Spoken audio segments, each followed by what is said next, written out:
You're listening to Moon Monkey. On this episode, I'm going to be talking about the Belko Experiment, directed by Greg McLean. So, the plot revolves around a character called Mike Milch, who we see driving into his office in Bogota, Colombia. He's an American guy, and he's working at a company known as Belko Industries, which essentially acts as an intermediary between American and South American corporations. So he arrives at work, we see him kind of interact with a few of his co-workers and get introduced to a few of the characters, including a woman he's having a relationship with, his boss, kind of creepy guy who also works in the office, a new girl who's just started that day, and they're all working there. But before the day's really started, about probably not even 20 minutes into the working day, all the shutters descend. Everyone's trapped inside the building, and a voice over the tannoy announces that unless they kill, I think, 2 of their co-workers within the next 2 minutes, more of them are going to get killed. So essentially, to anyone who's seen things like Battle Royale or The Running Man or The Hunger Games, any of these kill or be killed, dog eat dog scenario movies, this will be quite a familiar plot. It turns out the people in the building have actually had chips implanted into the backs of their heads, which is so at any given time this unknown mysterious voice can just kill them. So that's basically the setup for the film. As you can imagine, with a story as simple as that, the majority of the runtime is just taken up guessing who's going to survive, who's going to die, and what kind of increasingly gruesome ways they're going to get picked off in. As I say, at the beginning of the movie, you're kind of introduced to a couple of the characters, the main one being Mike Milch, who is the guy who we follow throughout the movie. I will get into spoilers a little bit later on. But yeah, it's kind of hard to spoil the film too much because essentially, like I say, if you've seen something like Battle Royale, you'll be quite familiar with this type of film. And the main kind of things that could be spoiled, I guess, would be how people are taken out and how many people survive and how they manage to survive, that kind of thing. The film's written by James Gunn, who's perhaps better known now for Guardians of the Galaxy.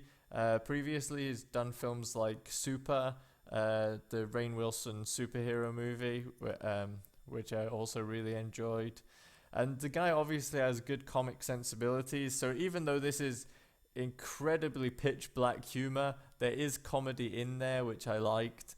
You do have to have a very, very dark sense of humor to laugh at some of the things that are going on in the movie, but it's definitely there. One of the things that I liked, the musical choices in the film. Early on, you're given an acoustic rendition in Spanish of the Gloria Gaynor song "I Will Survive," which made me chuckle when you recognize what the tune is and you understand the type of movie you're about to watch. You know, that's kind of got a laugh out of me anyway. Yeah, like I say, there's really not that much to this film. I mean, this is the kind of script that could have been written in a couple of days, honestly, because once you've established the premise of the film, which is, you know, they're all going to be put in this concentrated location and forced to kill each other until you don't know. The thing is, you don't know whether they're all going to be killed off or whether certain numbers are going to be allowed to survive. And it soon becomes kind of apparent that they're dealing with quite a cruel, malicious person who's in charge of killing them off. One thing that I liked about this, again, similar to if you've seen other films in the genre, the way these films usually operate is as some form of metaphor for wider society or politics or business. And it's exactly the same here. You've got the boss character who's the kind of really cruel, cynical guy who basically tries to get hold of weapons and just execute people, essentially, just so that he can survive. You have a guy who's basically comic relief throughout the movie. He's kind of a pot-smoking conspiracy theorist who believes that they're all hallucinating what's going on. And yeah, he has a few funny scenes in the film as well. And then you've got your protagonist, Mike Milch, who's your kind of everyman character who you're meant to root throughout the film because he's trying to do the right thing and help people and save people. Very much in the same way the kind of protagonist in Battle Royale was the kind of center ground guy, kind of not extremely violent but not weak, just the kind of everyman figure. So yeah, that's the kind of enjoyable thing about the film, I guess, is just if you see it as a social satire, it does have that element. You don't really need to watch the film in that way. You can just watch it as a kind of, horror thriller flick. But that undertone of satire is definitely there, and it becomes more apparent as the film goes on, and especially nearing the end of the movie. There's a sequence in which you have two characters who are fighting in front of a giant projector screen with all kinds of statistics going up, and a voiceover from the presentation talking about if we all work together, everything will be great, and we can increase the company's profits and this, that, and the other. And you can see the relevance there between capitalist system on one hand and these people murdering each other to get ahead on the other hand. It's not very deep stuff, granted, but it's nice to see that kind of satire there, and it's nice to see this kind of movie being used as a sort of commentary on what's going on in wider society. I did enjoy that.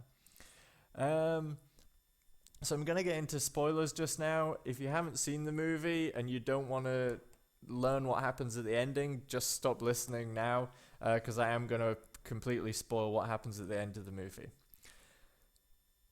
Okay, so the end of the movie, somewhat unexpectedly for me. I mean, I expected more people to survive at the end, honestly.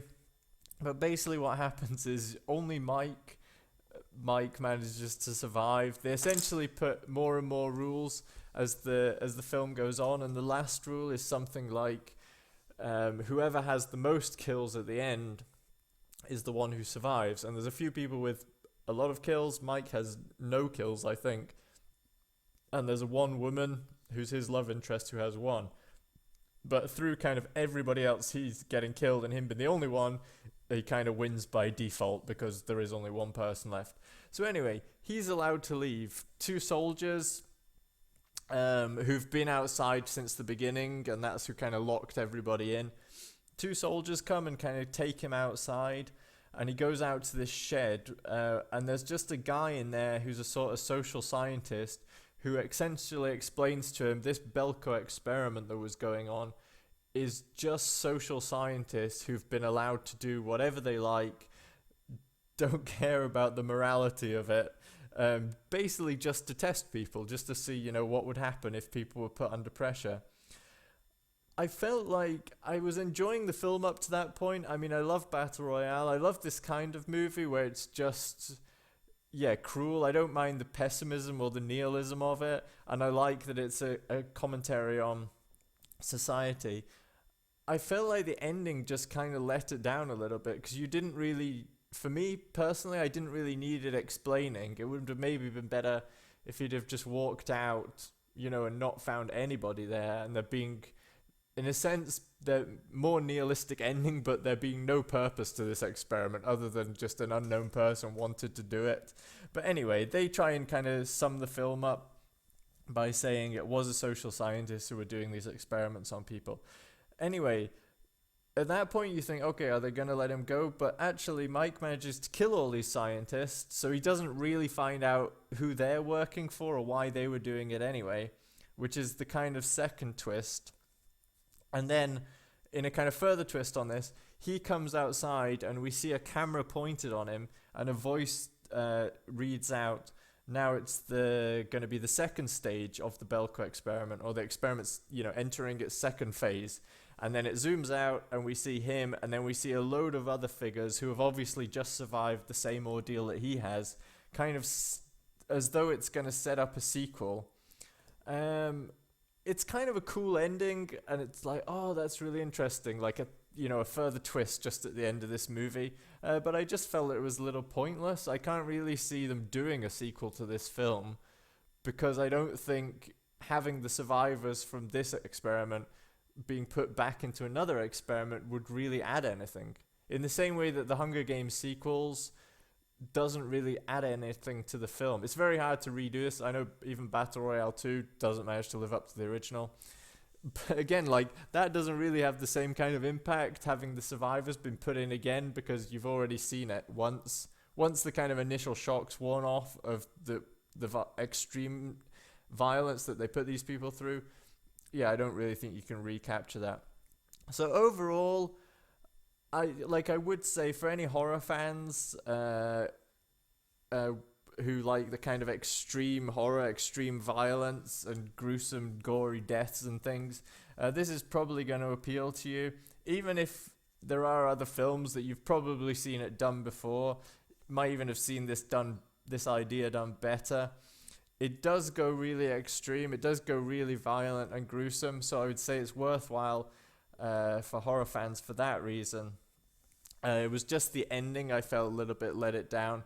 But anyway, it's a low budget movie. I think it was about $5 million to make, and it's already kind of doubled its budget anyway. And it is just a kind of fun throwaway horror movie at the end of the day, which you probably enjoy if you're a fan of that kind of thing. So that was my review of the Belko Experiment. I hope you enjoyed it. If you go see the film, let me know what you think. I'll be back with another review very soon.